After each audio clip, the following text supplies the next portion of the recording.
prêt à souffler sur sa première bougie le 14 avril prochain. Malheureusement, tout a viré au drame.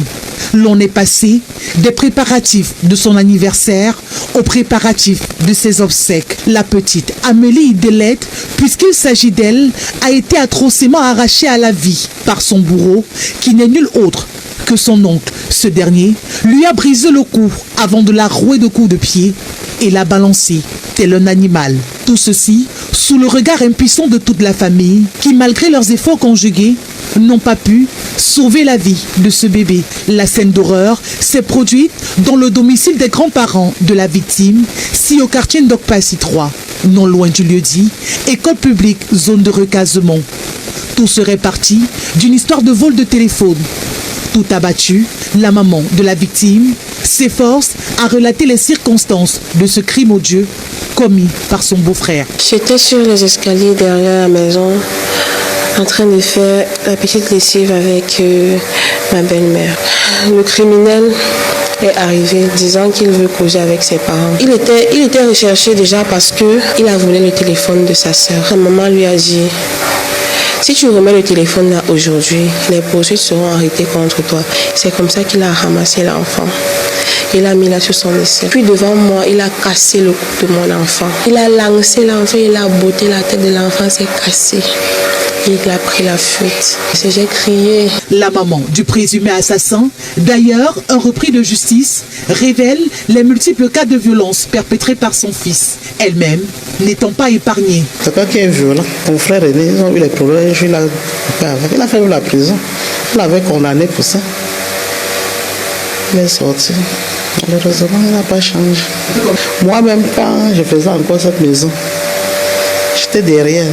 C'était encore en chantier. Il est resté de la dalle là, il m'a envoyé le papa.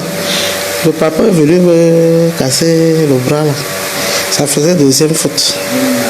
Il dit que je l'ai arrêté même le temps là. Je l'ai enfermé à Bonang. Un jour, je ne sais même quel problème il a eu avec son cadet, celui qui le suit directement. Sort le couteau, il met à son frère derrière la tête. C'est là où j'ai fait la plainte. Activement recherché par les forces de l'ordre, le présumé assassin, le nommé Tchaga Nanao Dion, âgé d'une trentaine d'années, est porté disparu depuis lors. Sa famille, entièrement traumatisée, vit la peur au ventre d'un éventuel cas similaire.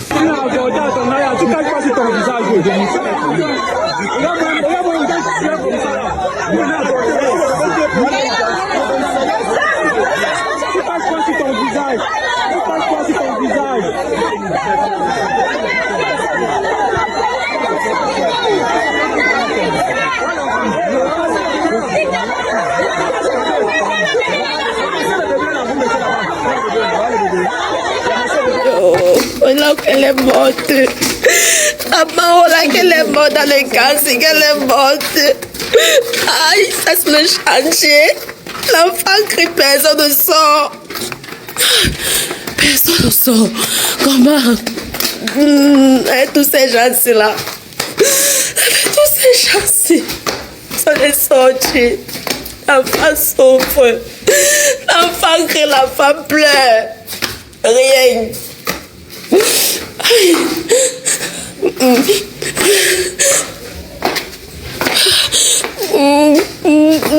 Seigneur, non. Je n'ai même pas envie d'imaginer. Seigneur Jésus. Oh, mon Dieu, mon Dieu, mon Dieu, mon Dieu. C'est que ma Dieu, c'est morte.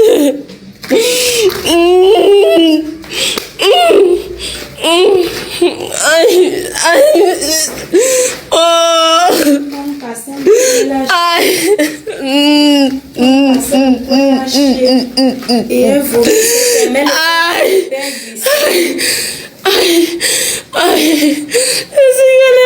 c'est ma bouche, aïe. Bonjour, bonsoir, bienvenue à la LM Africa Medias. Je vous demande de vous abonner, d'activer la cloche de notification, de commenter, liker, de partager, pour que nous puissions agrandir notre communauté qu'on est l'esprit le natif entre les mains des vendeurs d'illusions, des dignes de la classe et des incompétents. C'est avec tristesse que je vous ai montré ces séries de vidéos et de témoignages venant des membres de famille, des victimes de cette brutalité, de ces bavures faites dans la société camerounaise. La brutalité au Cameroun envers les mineurs, envers les enfants, est devenue comme une loterie. Parce que même le gouvernement camerounais est d'abord brutal. Et le gouvernement camerounais a créé des monstres froids dans la société camerounaise. Où est-ce que des papas, des grands messieurs, d'autres abusent les enfants sexuellement, d'autres brutalisent les enfants. Imaginez-vous un individu qui casse le cou d'un enfant. Sérieux. Et on est encore dans un pays. Le régime de Biya a créé des monstres froids. Il brise le cou de l'enfant. Il botte l'enfant. Papa, Adama. Mais le Cameroun, c'est plus que, je sais pas, c'est plus que Haïti. Comment un être peut arriver jusqu'à ce niveau de brutalité envers un bébé? Merde. Et on dit qu'il est récidiviste ses actes. Hein? Il a eu à faire ça à sa mère, l'a brutalisé avec le papin. Il a eu à faire ça à son frère, l'a poignardé avec le couteau. Maintenant, il a eu à faire ça à un bébé, un nourrisson. Il fait de cela, il est devenu comme un acteur de film. Shaolin. C'est pas possible au Cameroun. Non, le pays c'est à refaire. Je vous dis, le pays ici est à refaire. La deuxième vidéo que vous avez vue, c'est un couple. Ils vivent à Lobessou. Carrément, on ne sait pas ce qui s'est passé. Que le couple prend le bébé et lance par la fenêtre sur la toiture. Les histoires du Cameroun, c'est comme les scénarios gabonais, là, celui qui passait à la radio. Là.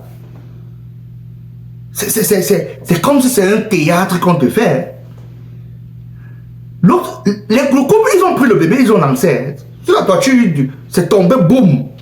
Le voisin est surpris que, hey, qu'est-ce qui peut tomber comme ça là? Il fait l'effort de... L'instinct lui dit que non. Va regarder ce qui est tombé comme ça là, avec force. Quand il monte, il torche, il voit que c'est un bébé. Et les deux individus, la police est venue les sauver. Elle commence à faire comme si elle pleure. Elle fait semblant comme si elle pleure. Si c'est le père de l'enfant, on ne sait même pas. Il est là comme ça avec les yeux. Il ouvre les yeux comme un... Tu te demandes si lui, ça part de gros qu'il a fumé. C'est un autre genre. Regardez comment on brutalise les enfants au Cameroun. Regardez ça. L'autre scénario que vous avez vu, c'est la jeune fille. C'est Divine Baga. Où est-ce que le monsieur en question qui a fait ça est toujours recherché jusqu'à maintenant. Il enlève les enfants des gens avec la complicité de ses propres enfants. De ses propres enfants du même âge. Je pense que je vous ai fait passer l'entretien que son enfant a dit la vérité. Comment son père, ils ont assisté leur papa. Vous voyez, regardez vous-même comment on est en train de former des monstres froids au bas âge. Parce qu'ils sont en train de copier ce que le père. Demain, quand vous allez voir des enfants faire la même chose, vous allez vous dire qu'ils ont appris ça dans un film. Alors qu'ils ont Ça s'est pratiqué à travers les parents. L'enfant explique comment. Le père il a d'abord tocopé l'enfant. Bien. Le pays là, on a donné à Dagobert Wafo la peine de mort par fusillade. Je pense que le Cameroun doit instaurer cela contre cet individu qui a fait cela à cet enfant de Divine Baga. Même chose pour l'oncle qui a brisé le cou. Même chose pour le couple qui a jeté l'enfant à partir de la fenêtre. Le Cameroun doit augmenter. Ils doivent aller en action sur ce point-là. Je pense que dès qu'on va exécuter une personne, je ne vous mens pas, beaucoup l'avont changé. Je vous avais dit dans une de mes vidéos que le Cameroun est plein de criminels. Le Cameroun est un pays qui est c'est un pays couvert plein de criminels et à l'intérieur des familles. Et si le gouvernement ne monte pas en puissance pour neutraliser ces individus, ceux-mêmes qui sont en train de penser vouloir faire quelque chose, ils ne font pas ça maintenant. En appliquant la peine de mort là, pour envoyer un message à tous ceux-là qui veulent appliquer la barbarie dans la société, c'est que le Cameroun est fini. C'est que ça va devenir la jungle où ce que chacun finit avec chacun. Les règlements de compte. Quelqu'un que tu dis, mais tu ne dis même pas bonjour, il entre sur toi. Tu insultes, c'est encore grave. C'est ça, si le Cameroun n'applique pas la justice sur ces individus avec la plus grande fermeté possible, le Cameroun ira de mal en pire. Parce que ce genre de comportement, même les talibans ne font pas ça. Même les gens terreau ne font pas ça. La société camerounaise a atteint le paroxysme de la violence. Je dis bien, la société camerounaise a atteint le paroxysme de la violence. Parce que quand je vois ça, 2026, c'est encore long. Il y a encore 9 mois. 9 mois. Et si dans les 9 mois-ci, le gouvernement ne tape pas la main sur la table, chaque semaine, on va voir plus pire que ça. Le gouvernement doit agir avec fermeté, rapidement. Sinon, la société camerounaise sera une jungle à ciel ouvert. On doit régler ce problème. Les pauvres enfants, qu'est-ce qu'ils ont fait? Vous avez vos problèmes d'adultes. C'est sur les enfants que vous partez appliquer la violence. Est-ce que d'abord la violence va résoudre le problème? Ça ne va pas. Parce que le Cameroun a beaucoup à faire. Je vous ai dit, sur le plan social, sur le plan économique, sur le plan politique, sur le plan sociologique, sur le plan psychiatrique, le Cameroun a beaucoup à faire. Parce qu'ici, dedans, là, les Camerounais sont devenus des êtres nerveux. Tu salues un Camerounais très mal le matin, tu es mal parti. La violence verbale, comme vous pouvez voir dans les taxis, les gars sont d'une brutalité verbale terrible. Insultes, bagarres, violence, pour rien du tout. Tout ça parce que le système même a échoué d'abord. Et la société a échoué dans l'éducation. C'est terrible. Regardez-vous l'enfant qui a témoigné. Comment son père a l'habitude de zigouiller les enfants. Il dit que ce n'est pas la première fois. L'enfant dit comment son père a l'habitude de les utiliser pour aller vendre ça aux gens. Et Adama. Et on peut faire ça. L'enfant fait un témoignage de ce genre. violence qui n'a pas de nom dans une société pareille. Mais Biya, vraiment, on ne doit pas peut-être qu'on met tout sur toi, mais non, toi-même, il faut te poser les questions, hein, monsieur le patriarche Biya. Donc, à ma clé, ce n'est pas de temps, on ne peut pas dire qu'on va t'accuser pour ça. L'éducation est individuelle dans les familles. Les familles doivent faire leur travail. Ce n'est pas toi, Biya. On ne doit pas accuser Biya partout, c'est vrai. Mais ton régime est d'une violence et le peuple camerounais copie juste cela. C'est ce qu'on doit te dire. Quand un enfant fait ce genre de témoignage, comment ils prennent les enfants des gens, ils brutalisent, ils éliminent. Et ils mettent dans les sacs, ils pas de vente. Il dit carrément que ça date d'il y a beaucoup de mois. C'est pas possible. Les enfants disparus dans Douala, dans Yaoundé, ça veut dire que c'est ça.